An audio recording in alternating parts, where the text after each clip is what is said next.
Crónicas del Antropoceno, la época humana y sus consecuencias, narrada en tiempo real.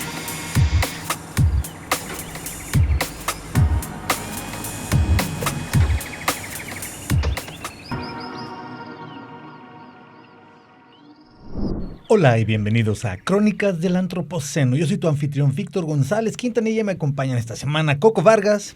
Hola, bienvenidos. Y Marcos Vinagrillo. Buenos días a todos. Hoy vamos a platicar de nuestra relación con el mar y sus habitantes y la creciente explotación de los recursos oceánicos para la alimentación humana y para la alimentación animal, que es uno de los impactos globales con mayor amplitud e intensidad de la civilización humana en esta época, en el Antropoceno. Y es que pareciera y creíamos que el mar es infinito, lo parece, pero no lo es, tiene límites y ya les estamos llegando. Además es invisible todo lo que pasa adentro, es una devastación invisible de sus ecosistemas, es una cacería invisible de sus animales. Y también se invisibiliza lo que estamos haciendo cuando consumimos ese animal por la presentación en la que nos llega, ¿no? Entonces, esto que pareciera infinito, pero pareciera invisible, pero en realidad no es infinito, y ahí están todos estos impactos que estamos teniendo con ellos. Y es que precisamente nuestra relación simbólica con los océanos es muy distinta al resto de los ecosistemas terrestres. Para nosotros, digamos, nos es evidente que están ahí los bosques, las selvas, las sabanas, los desiertos, porque convivimos de alguna manera más directa con ellos. Y cuando pensamos en el mar, quizá la primera imagen que se nos viene a la mente es un gran espejo azul reflejando el cielo, y no nos damos cuenta, es decir, nos es un poco difícil ver toda la biodiversidad que está debajo. En términos de los ecosistemas, el mar pues es igualmente rico que la tierra. Así como hay praderas en los continentes, dentro del mar, debajo del mar también hay praderas submarinas, tenemos los arrecifes de coral, tenemos las chimeneas subacuáticas de... Las hidrotermas. Las hidrotermas, exactamente. Es decir, hay bosques incluso de algas. Hay un montón de otros ecosistemas que no te aparecen en el libro de primaria. No es como que te vas cuando ves la sabana, la estepa, no ves el bosque de algas. Esto es parte de ese proceso cultural que sin darnos cuenta hemos estado invisibilizando toda la biodiversidad y sus sistemas y cómo funcionan, etcétera, dentro de los océanos. Tampoco creo que lo estemos invisibilizando un tanto a propósito. También es un poco de una parte de desconocimiento porque realmente hemos explorado alrededor del 5%. Y además de toda la biodiversidad que hay ahí, hay mucha que ni hemos visto. Uh-huh. Estamos platicando algunas de las conocidas y que probablemente no sean tan conocidas para todos, por eso de que pues está ahí abajo, está escondido, está invisible abajo de un gran espejo que refleja el cielo y que no tenemos una relación tan cercana. De hecho, una manera quizá de ejemplificar esto en términos de qué sabemos del mar, por ejemplo, pues sean los alimentos. Justamente hoy vamos a hablar un poco de los alimentos. De los alimentos de tierra, o sea, sabemos cómo es al menos la silueta del pollo, la vaca, el puerco, cómo es el atún, ¿no? O sea, si preguntamos cómo es el atún, cuánto mide, de qué color es, ¿qué lugar ocupa en la cadena alimenticia del mar? Uh-huh. ¿Es un herbívoro? ¿Es un carnívoro? Hay un montón de cosas que sí sabemos si lo comparamos con otros animales de producción alimentaria o de explotación más bien alimentaria, como la gallina, ¿no? Sí, o un huevo, lo ves completo, el huevo lo sabes cómo es completamente, pero el atún pues viene en una lata. Exactamente, la lata de alguna manera, o sea, lo que te llega en el supermercado, puede ser que tenga un poquito la silueta del atún, pero realmente no sabemos mucho sobre este tipo de animales que justamente como vamos a revisar hoy, pues consumimos a gran escala y con grandes impactos. Sí, pero en realidad la relación que tenemos con el mar y sus criaturas es una relación muy longeva, no solamente de nuestra vida, no solamente de nuestro tiempo de vida, de nuestras últimas generaciones, sino pues relacionada con la evolución misma de la especie Homo sapiens, que somos todos. Escuchemos un poquito de esta relación para darnos una idea de cuánto hemos estado en contacto y cuánto ha dependido nuestra especie, nuestra evolución del mar y sus recursos. La evolución humana está ligada al mar y su biodiversidad. Durante la era de hielo que vio nacer nuestra especie, nuestros ancestros encontraron en el mar una fuente de alimentos ricos en proteínas y ácidos grasos relativamente fáciles de conseguir, como crustáceos, moluscos, huevos de aves marinas y otros frutos del mar. Ahora sabemos que los ácidos grasos omega 3 presentes en el pescado y los mariscos tienen un papel fundamental en el desarrollo del cerebro, por lo que aquellos primeros pobladores de la costa tenían a la mano los nutrientes necesarios para propiciar el fantástico desarrollo de nuestra capacidad cerebral.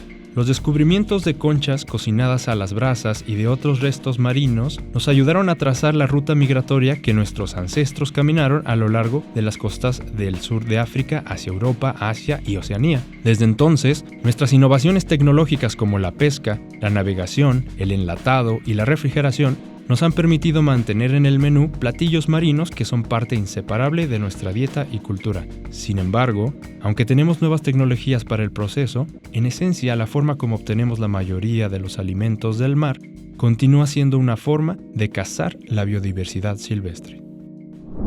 Pues esta relación que se ha fortalecido la idea porque antes no era tan claro, pero evidencias recientes muestran cuánto hemos estado cerca de los productos marinos. Pero esta relación quizá no era la primera que vimos, ¿no? Había otras representaciones de cómo eran nuestros ancestros. Relaciones que tenían más que ver con cazador, con la nieve, con los mamuts, no tanto con el mar. Sí, exactamente. Justo cuando estábamos investigando este tema, algo que me venía a la mente muy frecuente es el diorama del hombre primitivo en los museos de historia natural, ¿no? Nos tendemos a representar a nosotros mismos como cazadores de mamuts, caminando en las praderas, en las sabanas, pero no colectando ostras en el mar. Y aparentemente esto fue pasamos un gran periodo de tiempo durante nuestra evolución temprana ya como Homo sapiens, justamente recolectando los frutos del mar. Era accesible, era relativamente fácil, es decir, es más fácil acercarte a la playa, agarrar una ostra que cazar un mamut. Este alimento es también muy, muy abundante en las costas, porque no solamente son las ostras, hay crustáceos, hay moluscos, hay huevos de aves marinas, incluso en su momento también tuvieron un valor los huevos de tortugas, incluso ballenas que quedaban varadas en la costa. Todo esto era parte de la dieta de esos primeros Homo sapiens que lograron, gracias al consumo de estos animales, obtener un recurso fundamental para la nutrición del cerebro, que son los omega 3. O sea, para quien no lo sepa, este tipo de ácidos grasos son esenciales porque recubren las neuronas y permiten precisamente el desarrollo del cerebro y de otros aspectos de la nutrición humana. Y es por eso que el comer este tipo de animales en ese momento fue fundamental en el desarrollo del cerebro y que aún ahora es importante. No puedes tener una dieta sin omega 3 porque esto tiene consecuencias en la salud. Sí, esta alimentación tan rica que también era más disponible nos hace ver que la idea de que éramos carroñeros en la sabana pues es una digamos previa, pero fuimos marisqueros en las costas, quizá incluso antes que cazadores de mamuts, es decir, las conchas asadas estas que se encontraron vestigios o la huella que se encontró hace pocos años. Estábamos viendo que es hace menos de 30 años que se encontraron unas huellas de Homo sapiens antiguas de hace 117,000 años en las costas de Sudáfrica del este, en la costa este de Sudáfrica. Es decir, ahí pasamos decenas de miles de años desarrollándonos como especie en las costas. Las costas aprovechando los recursos del mar, con esta gran biodiversidad, sobre todo la que llegaba a la orillita, digamos, a lo que se alcanzaba a juntar. Más adelante incluso se empezaron a desarrollar técnicas para agarrar algunos animales, pero hoy ha cambiado mucho. Hoy somos tremendamente efectivos para cazarlos, porque pescar también es cazar. Sí, precisamente la pesca básicamente es un sistema de caza. Como lo que decíamos en un principio, como no lo vemos, recordando al tema del atún, el atún es un depredador, es decir, que es un animal como el lobo, digamos, en la tierra. No nos podemos imaginar enlatando lobos, ¿no? Exacto. Sin embargo, eso es lo que estamos haciendo con el atún. Básicamente nos agarramos un depredador y nos lo comemos. Esto tiene varias consecuencias porque los metales pesados, todos los contaminantes que llegan a las aguas, primero se los comen, digamos, el plancton, después animales cada vez más grandes. Y así sucesivamente se van bioacumulando. Esto significa que el siguiente animal que se come al pequeño ahora tiene más de ese metal pesado, más de ese contaminante. Los animales que están en la cima de esa cadena trófica son los depredadores, como los lobos y el atún. Por lo tanto, tienen la mayor concentración de contaminantes. Así es que, y este tipo de aspectos, por ejemplo, es parte de lo que decíamos de que del poco lo poco representado que está la vida marina y lo que esto implica en nuestra vida diaria. Sí, es diferente que los animales que comemos en tierra. La mayoría de los que comemos en tierra son herbívoros. ¿Por qué? Pues así se dio. Sería interesante hacer un recuento. ¿Qué comemos en tierra? Pues comemos herbívoros como vacas, omnívoros como el puerco, que es omnívoro, pero casi ningún depredador exactamente. En cambio, en el mar comemos atún, salmón, tiburón, lamentablemente también, pulpo, todos esos son carnívoros y depredadores en su mayoría, lo cual tiene también una implicación, un impacto importante hacia abajo, porque los depredadores tienen algo importante que hacer en su ecosistema, ¿no? Digo, todos los animales, pero los depredadores particularmente dentro de la cadena, la falta de un depredador provoca problemas hacia abajo.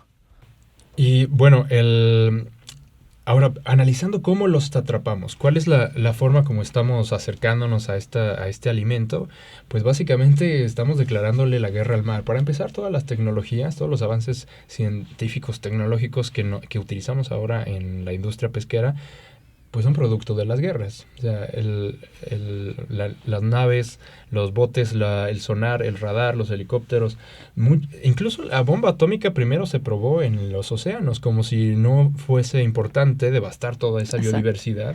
¿Nos hicimos demasiado buenos cazadores o nos hicimos demasiado despiadados? Así es. Y también el asunto de que, bueno, no, la expresión de los peces no cambia mucho cuando están vivos a cuando están sufriendo, digamos. Y eso es muy importante también, porque no los estás viendo, no los oyes, no gritan, no sangran. Es que no ven corazón que no siente. Sí, es más impresionante enterarte de la muerte de un animal de sangre caliente terrestre que de todos los camarones que se murieron asfixiados para llegar a tu cóctel. Es decir, hay una distancia todavía mayor y hay una invisibilización. Incluso, pues, la cara es menos parecida a la nuestra. Sí. Quizá con la excepción del delfín y las ballenas, que nos caen re bien, pero los peces como que no despiertan tanta empatía. No, y ahora imagínate los ostiones. Sí, animales que ni se les ven los ojos, que ni se les ve la expresión, no tienen expresión en la cara. No correrían para salvar su vida, ni sangran, ni gritan, ni nada. Entonces hay menos esta conexión para darnos cuenta de lo que estamos consumiéndolos. Y pareciera que fuera infinito y que como vas al supermercado y ahí están los peces, pues seguramente hay muchos. Pero pues no es que los estemos cuidando, no es que alguien lleve la cuenta y se respeten las vedas, por ejemplo, que se respeten dónde sí se deben de pescar y dónde no, porque aunque hay algunas reglas, algunas leyes, la manera en que hemos estado consumiendo, y como decías, Coco, es que somos muy exitosos en cazar peces en el mar, pero la manera en la que lo estamos consumiendo es tan depredadora y tan efectiva que muchas poblaciones de muchos de los peces que más comemos han bajado muchísimo. Y no solo la población del pez en cuestión que estamos cazando, también hay un impacto muy grave en el ecosistema en el que habita. Si pensamos en las redes de arrastre, una red de arrastre, imagínense la red del tamaño de un campo de fútbol americano, avanzando por el fondo marino y arrastrando todo lo que se lleva consigo, ¿no? No solamente se atrapa, digamos, meten la red de arrastre para sacar camarón y solo un porcentaje pequeño de esa gran devastación es el camarón y el resto son simplemente cadáveres que regresan al mar. Bueno, y en esta red de arrastre yo escuchaba a Silvia Earle, una oceanógrafa importante que hizo muchos de los documentales que hemos visto en National Geographic, ha escrito muchos libros y que decía, es que esto de la red de arrastre es una barbaridad, es como que si agarraras un tractocamión y un bulldozer y pasaras por todo el bosque nada más para cazar una o dos de las especies que hay ahí, pero todo lo demás te lo llevas. Lo devastas. Devastando todo al paso. Como si metías un bulldozer para atrapar un canario. Exacto, ¿no? Es impresionante la cantidad. Así de sin sentido. Y no sabemos de dónde viene lo que vamos a comer, porque algunos podrían venir de la acuacultura, en caso de los camarones. Algunos salmones pueden ser de cultivo, pero no te dan a escoger o no te dicen en el restaurante de dónde viene, a lo mejor ni saben. Y además, nada garantiza que uno sea menos impactante para los ecosistemas que el otro, porque al parecer también la acuacultura, pues a final de cuentas, necesita recursos y muchos de esos recursos vienen del mar y también produce desechos y también muchos de esos desechos van al mar, sobre todo cuando, por ejemplo, se cultiva carnívoros. Porque a esos carnívoros hay que darles de comer algo, entonces se sigue explotando el mar para alimentar a esos carnívoros. En el caso específico del salmón, que estemos creciendo animales que de todos modos son carnívoros y hay que traerles comida del mar para ellos. Sí, porque la lógica de las granjas de salmón, por ejemplo, es que en vez de atrapar, de cazar el depredador en vida silvestre, lo vamos a criar, lo vamos a cultivar. Entonces pues, meten estas redes circulares gigantes en el océano que separan al salmón del resto del mar, pero no el agua, es la misma agua fluyendo. Entonces, por un lado, sí, efectivamente es un depredador y hay que cazar el alimento para darle de comer. Por otro lado, están un montón de animales atrapados juntos, que no es distinto de una granja intensiva de pollo o de puerco, que sabemos que pueden ser muy difícil la vida de los animales en esa situación y por lo tanto se enferman, se convierten en puntos de diseminación de enfermedades al resto del mar, empiezan a necesitar antibióticos que se insertan al mar, generan desechos que caen de la granja hacia el fondo marino, afectando los ecosistemas adyacentes. Entonces, la acuicultura o el cultivo no necesariamente es la respuesta. Con los camarones pasa algo similar. La camaronicultura se desarrolla principalmente alrededor de los manglares, porque es una especie que tiende a estar cercana a los manglares, a los estuarios. ¿Y qué hacen? Pues devastan el manglar. Primero hay que quitar el manglar para entonces instalar la granja de camarones. La granja de camarón. Sí, es muy difícil que podamos como que decidir ya a la hora de comernos uno u otro, porque a final de cuentas la manera en la que se está explotando es lo que es insostenible. Insostenible a un grado muy fuerte, puesto que algunas de las poblaciones originales ya no solamente no hay como antes, sino ya hay muy poquito de los que más consumimos. ¿Cuáles son los que más comemos, por ejemplo? ¿Cuántos pescamos? Todos esos números importantes que también los debemos de tener como un poquito en mente de los animales que más cazamos del mar, pero vamos a escuchar un poquito acerca de cómo pescamos, cómo cazamos, porque hay que decirlo, pescar es cazar, y de cuáles son estos problemas en el contexto un poquito más general. Durante los 2 últimos decenios, el reconocimiento de los sectores de la pesca y la acuicultura por su contribución esencial a la seguridad alimentaria y la nutrición mundiales ha ido en aumento.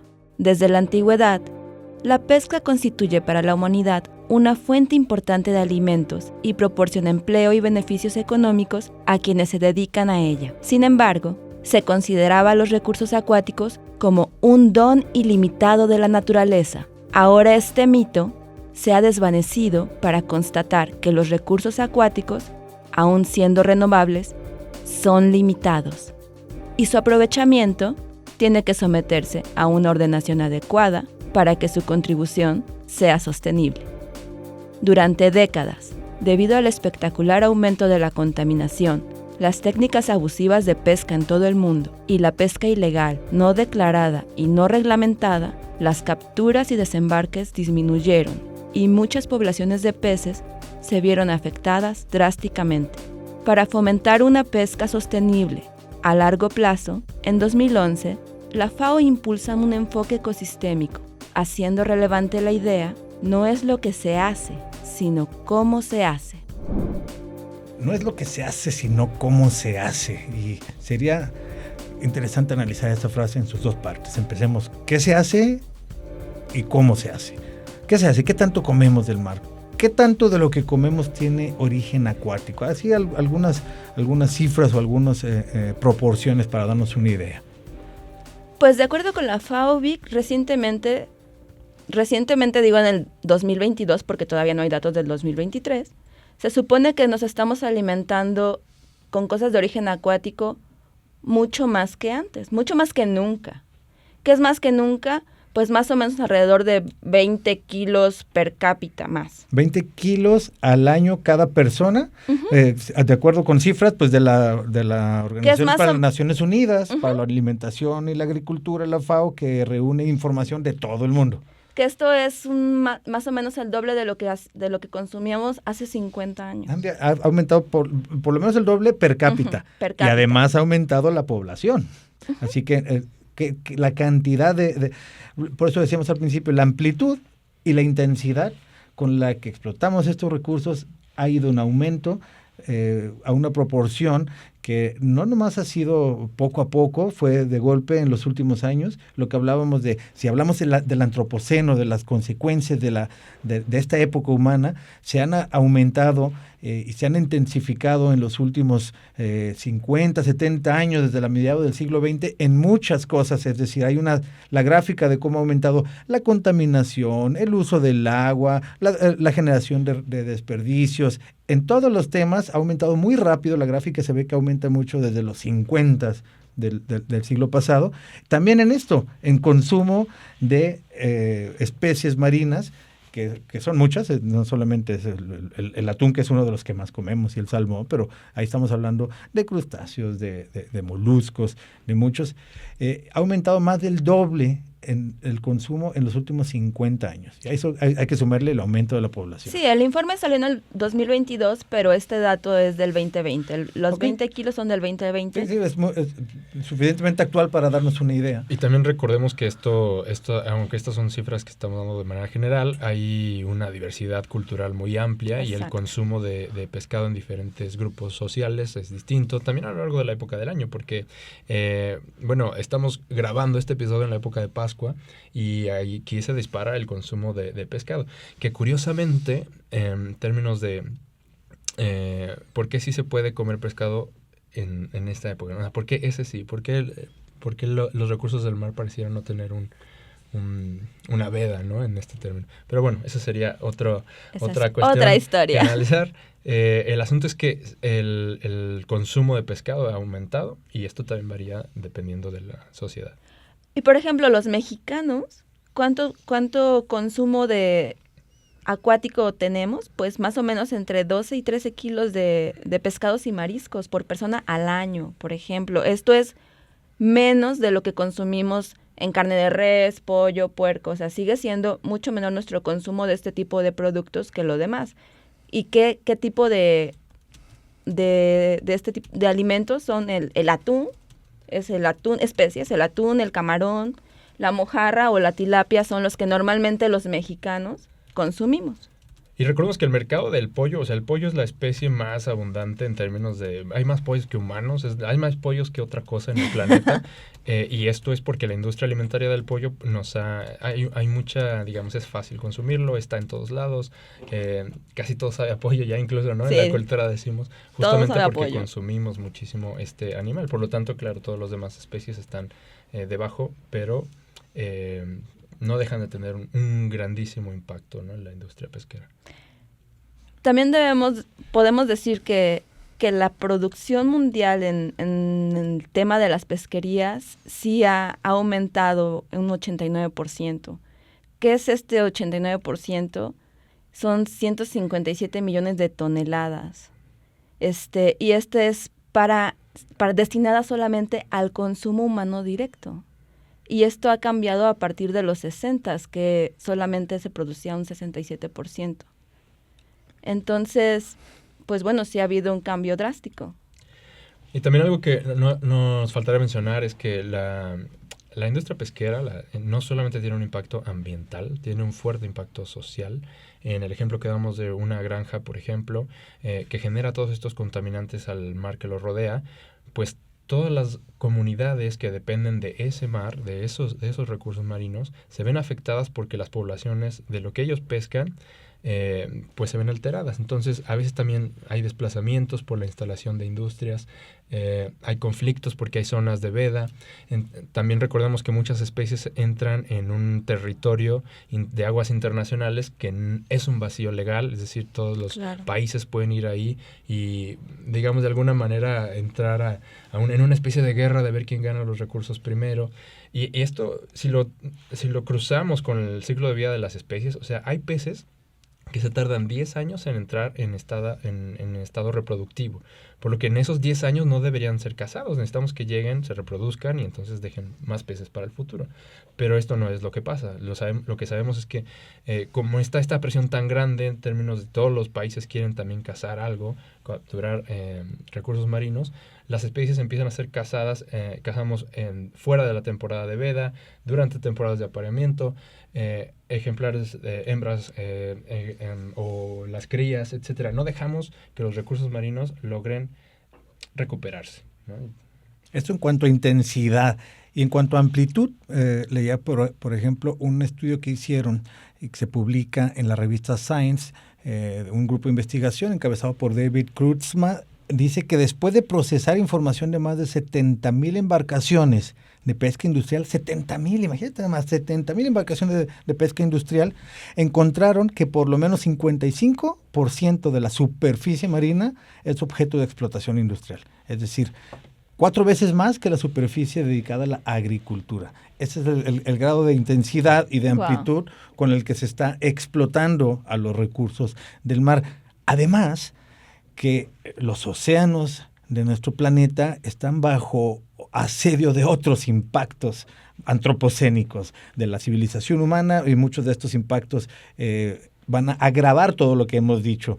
Por ejemplo, la contaminación que le llega a los mares a través de ríos, la contaminación por plásticos que sabemos y que ya lo hemos platicado aquí, que llega a los mares y que aparece en sus criaturas, en sus habitantes, desde no nomás es la tortuga que se atora en un plástico para la cerveza, para el six de cerveza, que es muy lamentable, sino kilos y kilos de plástico en los estómagos de las ballenas, microplásticos corriendo en la sangre de peces más pequeños, y luego se los come aves marinas. Entonces, la contaminación del agua, la contaminación de los plásticos que llegan flotando, y además hay que recordar que esto es muy importante, el impacto que el calentamiento global tiene, o le llaman como el otro lado, el lado marino del calentamiento global, que es la acidificación de los océanos.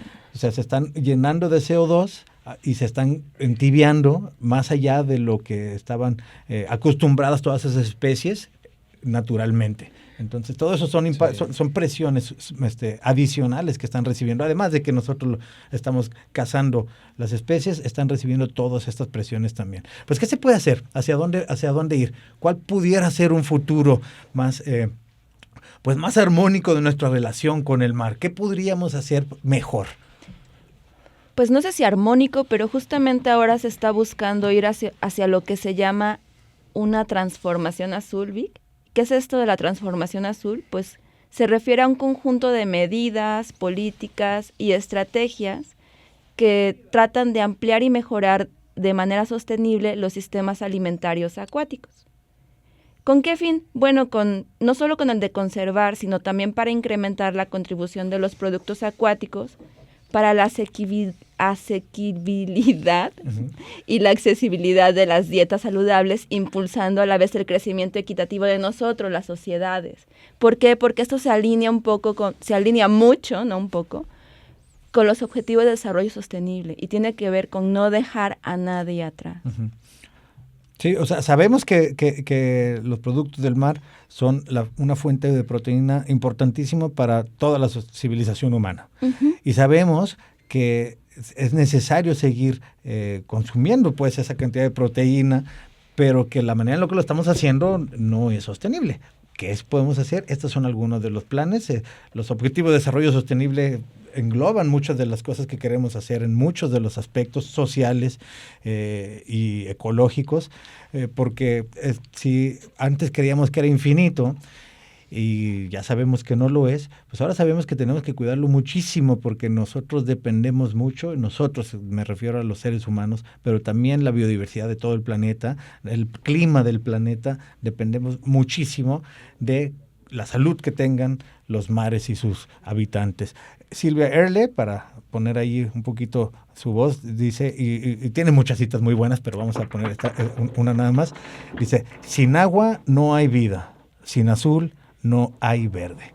Y ella puntualiza, es que el problema es que consideramos que lo que es silvestre es gratuito. Lo que decíamos, pues pareciera que hubiera muchos y que como ahí están los podemos agarrar a todos, ¿no?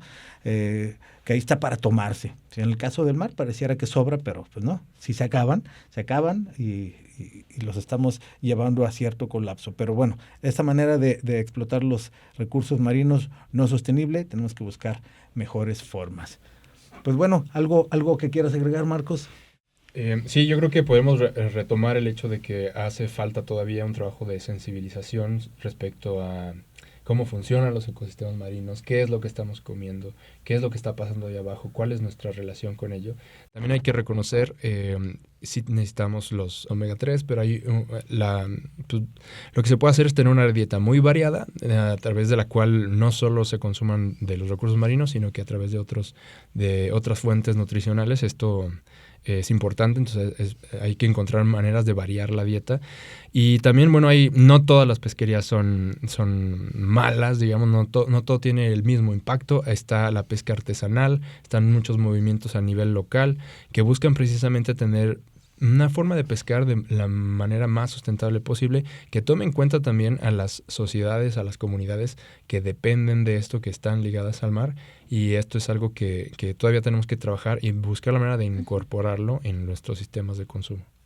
Escuchaba yo a Silvia Earle, que ya para ponerle también un punto, digamos, esperanzador, que dice, es un animal, por ejemplo, como un atún, que decías, no lo conocemos, no lo vemos, no sabemos, bueno, ella sí, ella sí, y sería bueno que si tratáramos de tener una idea de cómo son, cómo se ven, quiénes son, a quienes nos vamos a comer, y dice, ese animal pudo haber sobrevivido 30 años, todas las cosas que pasan en el mar, cuántas veces tuvo que escaparse de que no fuera comido, cuántos kilómetros recorrió, así que si algún día te comes un pedazo de atún, cómetelo con mucho respeto.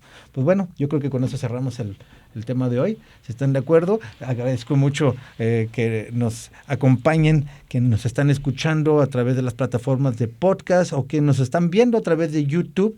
Pueden estar en contacto con nosotros a través de las redes sociales del Museo de Ciencias Ambientales, así se llama. En todas las redes sociales nos pueden encontrar. Ahí pueden pues sugerirnos algunos temas que quieran que abordemos. Todas las referencias mencionadas, algunas lecturas sugeridas sobre este tema y sobre otros, siempre las puedes encontrar en las descripciones de los capítulos donde encuentras este podcast. Si te gusta lo que hacemos, por favor, suscríbete, compártelo a alguien que le pueda gustar y te invitamos a que nos escuches y nos acompañes en la próxima Crónica del Antropoceno. Esto fue Crónicas del Antropoceno, una producción del Museo de Ciencias Ambientales de la Universidad de Guadalajara. Gracias por escuchar.